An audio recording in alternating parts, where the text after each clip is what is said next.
Hello and अस्सलाम वालेकुम। कैसे हैं आप सब? मैं आपका ग्रामर वाला टीचर और आज मैं एक नई वीडियो के साथ आपके साथ हाज़िर हूँ। हमारा आज का लेक्चर कंजंक्शन के बारे में है। इस तरह हमारे आज पार्ट्स ऑफ स्पीच ख़त्म हो जाएंगे। हमारा ये वाला टॉपिक ख़त्म हो जाएगा, पार्ट्स ऑफ स्पीच वाला। तो ये वाला जो लेक्चर है बहुत अहम है, आप पूरा सुनिएगा मेरे साथ। कंजंक्शंस के नाम में ही जैसे लिखा कंजॉइन, जोड़ने वाला, कंबाइन करने वाला, कनेक्ट करने वाला। तो यानी ये वो वर्ड्स होंगे जो दो क्लॉजेस, दो सेंटेंस, दो फ्रेजेस या वर्ड्स को कंबाइन करेंगे, जोड़ेंगे। Words that connect words, phrases, clauses और सेंटेंसेस, हम इनको कंजंक्शन कहते हैं। Without them, we are forced to use series of simple and short sentences. अगर ये नहीं होंगे तो हम छोटे छोटे फ़िक्रे बार बार इस्तेमाल करेंगे। जैसा कि इसकी एग्जांपल लिखी हुई है, I like cricket, I like football, I do not like hockey. अब ये 3 सेंटेंस हैं। अगर हम ऐसे छोटे छोटे लिखेंगे तो हमारी राइटिंग बहुत मोनोटोनस हो जाएगी। तो इसको सही करने के लिए हम क्या करते हैं, कंजंक्शन इस्तेमाल करते हैं। वो इन तीनों सेंटेंस को जोड़ के एक सेंटेंस बना देगी। जैसे I like cricket and football but I do not like hockey. अब देखिए यहाँ पे एंड और बट क्या है, ये कंजंक्शन है। ये 3 सेंटेंस को जोड़ के एक सेंटेंस बना देते हैं। तो इस तरह ये कनेक्ट करते हैं। They help forming complex and elegant sentences, यानी ये कम्प्लेक्स, पेचीदा किस्म के सेंटेंस बनाते हैं जो दिखने में एलिगेंट लगते हैं। अगर छोटे छोटे बहुत सारे होंगे तो वो एलिगेंट नहीं लगते, वो मोनोटोनस हो जाते हैं। Remember, phrases joined by conjunction must be parallel. अब एक बात ये ज़रूर आपने याद रखनी कि जिन दो सेंटेंस को, दो क्लॉजेस को, दो वर्ड्स को हम कनेक्ट कर रहे हैं वो दोनों पैरेलल होने चाहिए, उनका सेम स्ट्रक्चर होना चाहिए। जैसा कि मैंने नीचे एग्जांपल दी हुई है, I work quickly and careful, ये गलत है। इसके नीचे मैंने लिखा है I work quickly and carefully, ये ठीक है। अब ये क्यों गलत ऊपर वाला है, क्योंकि उसमें क्विकली और केयरफुल दो वर्ड्स को आपस में कनेक्ट किया गया है। क्विकली एडवर्ब है और केयरफुल एडजेक्टिव है, दोनों सेम नहीं है। नीचे वाले में देखें, दोनों क्विकली और केयरफुली दोनों एडवर्ब्स हैं, दोनों सेम हैं। तो जब भी हमने कंजंक्शन के ज़रिए किसी भी दो सेंटेंस, फ्रेजेस, क्लॉजेस, वर्ड्स को कंबाइन करना है, ये हमने याद रखना है कि वो दोनों सेम स्ट्रक्चर हों, उनकी सेम ग्रामेटिकल स्ट्रक्चर हो। इसके बाद आ जाता है इसकी टाइप्स। कंजंक्शंस की 3 टाइप्स होती हैं, कोऑर्डिनेटिंग कंजंक्शंस, सबऑर्डिनेटिंग कंजंक्शन और कोरिलेटिव कंजंक्शंस। सबसे पहले हम पढ़ेंगे कोऑर्डिनेटिंग कंजंक्शन। इनको हम कोऑर्डिनेटर्स भी कहते हैं। They join words, phrases and clauses of equal grammatical rank और same syntactic importance। ये उन वर्ड्स, फ्रेजेस और क्लासेस को आपस में जोड़ते हैं जिनका इक्वल रैंक हो, जो ग्रामेटिकली इक्वल हों, एक ही तरह के हों, सेम। अब ये कैसे होता है, जैसे सेम पार्ट्स ऑफ स्पीच हो, जैसे वर्ब को वर्ब के साथ, एडजेक्टिव को एडजेक्टिव के साथ, एडवर्ब को एडवर्ब के साथ हमने जोड़ना है। अब देखें यहाँ पे नीचे एग्जांपल दी हुई है, दे प्लेड एंड एन्जॉयड, उन्होंने खेला और एन्जॉय किया। अब देखें, प्लेड भी वर्ब है, एन्जॉयड भी वर्ब है, दोनों ही वर्ब हैं, दोनों को आपस में एंड के ज़रिए जोड़ दिया गया है। वैसे तो ये 2 सेंटेंस थे, दे प्लेड एक सेंटेंस था, दे एन्जॉयड अगला सेंटेंस था। अब दे प्लेड एंड एन्जॉयड, इनको आपस में जब जोड़ के लिख दिया गया तो ये एक ही सेंटेंस बन गया। अच्छा, ये साथ ही होते हैं कोऑर्डिनेटिंग कंजंक्शन और इनको याद करना बहुत आसान है। फॉर, एंड, नॉर, बट, और, येट, सो। हम इनको फैन बॉयज़ के ज़रिए याद कर सकते हैं। इनका शॉर्ट सा एक फार्मूला जिसको याद करने के लिए, जिसे हम निमोनिक भी कहते हैं। तो remember, they connect independent clause. एक बात हमेशा याद रखिएगा कि कोऑर्डिनेटिंग कंजंक्शन इंडिपेंडेंट क्लास को आपस में जोड़ते हैं। इंडिपेंडेंट क्लास क्या होते हैं? ये वो क्लास जो अकेले भी अपना मीनिंग पूरा दे सकते हैं, यानी इनको किसी की ज़रूरत नहीं होती। They can stand alone. जैसे he might have gone to park, एक सेंटेंस है। दूसरा है he may have return home. अब ये दोनों अगर अलग अलग भी लिखे रहें तो इनका मीनिंग पूरा हमें समझ आ जाता है, यानी दोनों इंडिपेंडेंट हैं, इनको एक दूसरे की ज़रूरत नहीं है।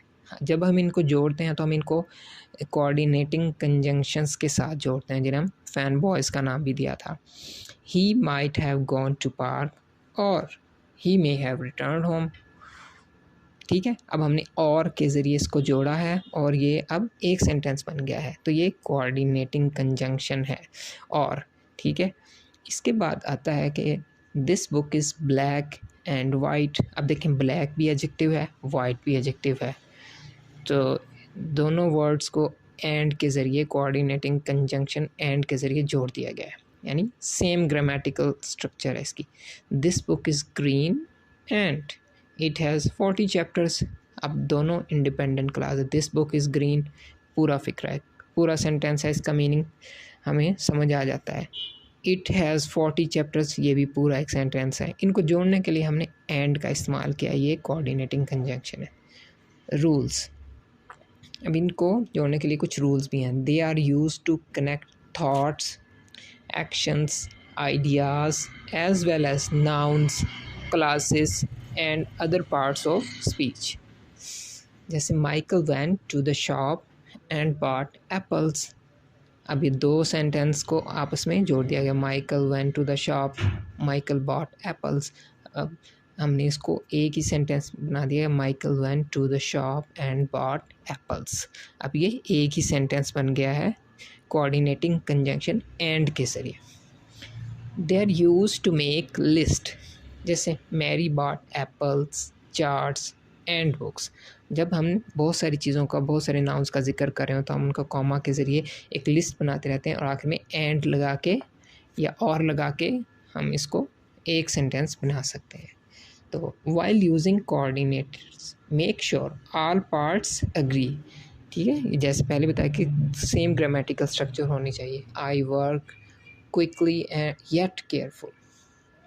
I work quickly yet carefully. ठीक है, ऊपर वाला गलत है, हम पहले भी ये पढ़ चुके हैं कि एक एडवर्ब को एडजेक्टिव के साथ नहीं जोड़ सकते।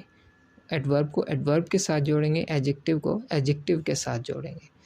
तो ये इनका यूज़ है। इसके बाद आता है सबऑर्डिनेटिंग कंजंक्शंस। सबऑर्डिनेट वर्ड से ही ज़ाहिर है, सबऑर्डिनेट कहते हैं किसी के मातहत, अंडर काम करने वाला। अब ये कैसे हैं? Also known as subordinators. अब ये वो कंजंक्शन है, हम इन्हें सबऑर्डिनेटर्स कहते हैं। दे स्टार्ट सबऑर्डिनेट क्लास और डिपेंडेंट क्लास। ये जहाँ से लिखा जाएगा सबऑर्डिनेटिंग कंजंक्शन होगा, वहाँ से आगे फिर सबऑर्डिनेट या डिपेंडेंट क्लास स्टार्ट हो जाता है, यानी वो क्लास जो अकेले अपना मीनिंग पूरा ना देता हो, इसे ज़रूरत होती है किसी एक और इंडिपेंडेंट क्लास की, यानी ये उस इंडिपेंडेंट क्लास के अंडर काम करता है। They join dependent class with independent class. ठीक है, कोऑर्डिनेटिंग कंजंक्शन में क्या था? इंडिपेंडेंट क्लास को इंडिपेंडेंट क्लास के साथ जोड़ा गया था। सबऑर्डिनेटिंग कंजंक्शन में क्या है? डिपेंडेंट क्लास को इंडिपेंडेंट क्लास के साथ जोड़ा जाता है। डिपेंडेंट क्लास यानी जो सबऑर्डिनेट कंजंक्शन के साथ शुरू होते हैं, adds information to sentence main idea.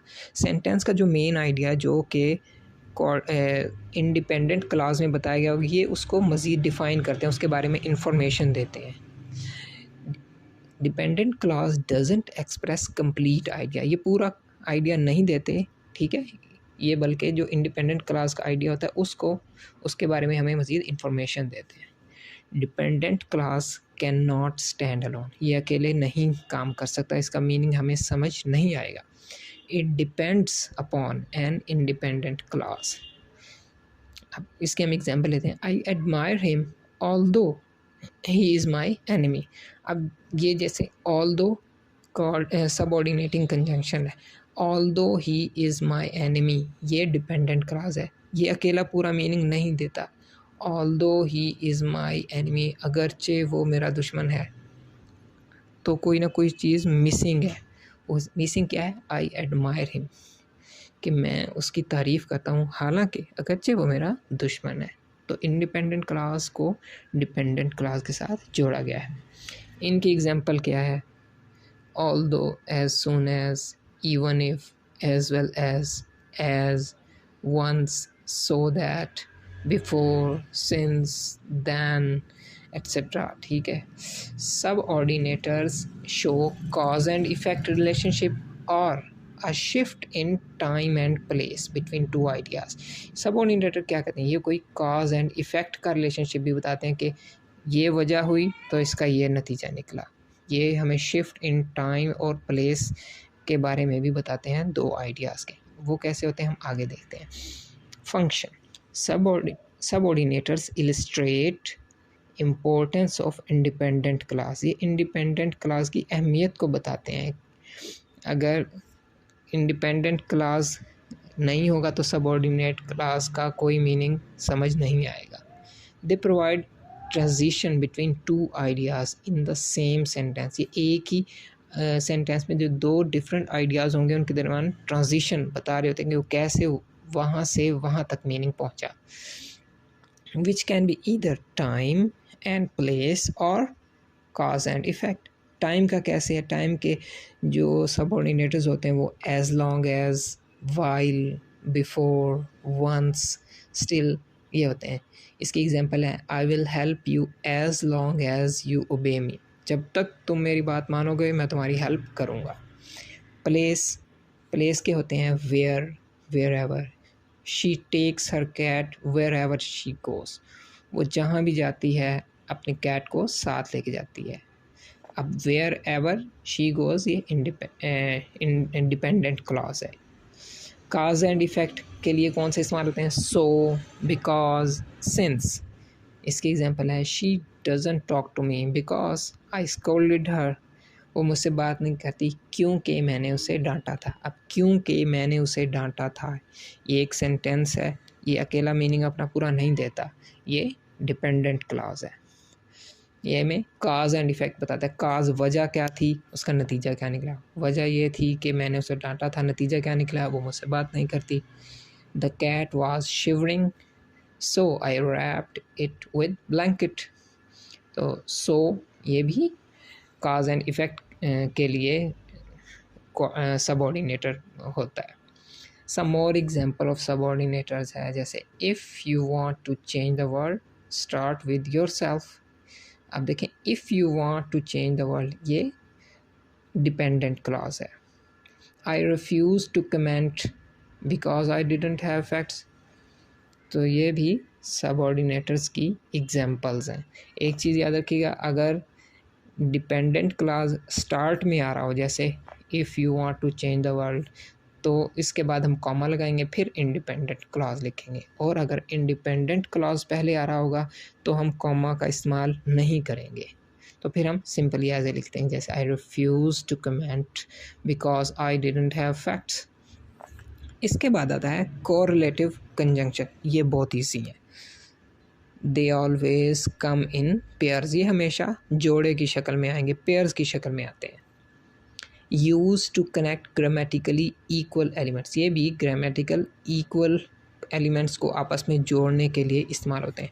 Pair में कैसे आएंगे? जैसे दो करके आएंगे, जैसे ईदर और, neither nor, not only but also, both and, no sooner than, rather than। ठीक है, ये भी आसान है। और जो शुरू वाले थे कोऑर्डिनेटिंग कंजंक्शन, वो फैन बॉयज़, वो भी आसान थे। तो वो उनके अलावा जो भी रह जाएंगे वो आसान है, वो सबऑर्डिनेटर्स हो जाएंगे। तो इनको याद करना बहुत आसान होता है। They illustrate correlation between two ideas, words, phrase. Correlation यानी उनका दरम्यान क्या रिलेशन बन रहा है आपस में, उसको जाहिर कर रहे होंगे। एंड इस कोऑर्डिनेटर, देखें एंड एक कोऑर्डिनेटर है, जैसे कि हमने शुरू में पहली वाली उसमें पढ़ा था फैन बॉयज़ में एंड आता था। लेकिन but can be correlative conjunction when paired with both. लेकिन अगर ये बोथ इसके साथ आ रहा होगा तो फिर ये कोरिलेटिव कंजंक्शन भी बन जाता है। एग्जाम्पल है both Anna and Elsa are my neighbours. ठीक है, she is not only a good speaker but also a famed writer. I would rather die than let you go. Either PSG और मिलान FC will reach final। तो इनको याद करना आसान है, ये पेयर की शक्ल में आएंगे। जहाँ इधर आएगा वहाँ पे और ज़रूर आएगा, जहाँ पे रादर आएगा वहाँ पे देन ज़रूर आएगा, जहाँ पे नॉट ओनली आएगा वहाँ पे बट ऑल्सो भी आएगा। तो ये हमारा कंजंक्शन का टॉपिक था जो यहाँ पे ख़त्म होता है। अब हमारा जो पार्ट्स ऑफ स्पीच का पूरा टॉपिक ख़त्म हो गया है। इसके बाद हम सेंटेंस के बारे में पढ़ेंगे। सेंटेंस क्या होता है, फ्रेजेस, क्लॉजेस क्या होते हैं, और उसके बाद फिर हम चलेंगे टेंस की तरफ से, जो कि आगे बहुत अहम होंगे। तो ये हमारा आज का यहाँ पे टॉपिक ख़त्म होता है। नेक्स्ट टॉपिक तक के लिए अल्लाह हाफ़िज़।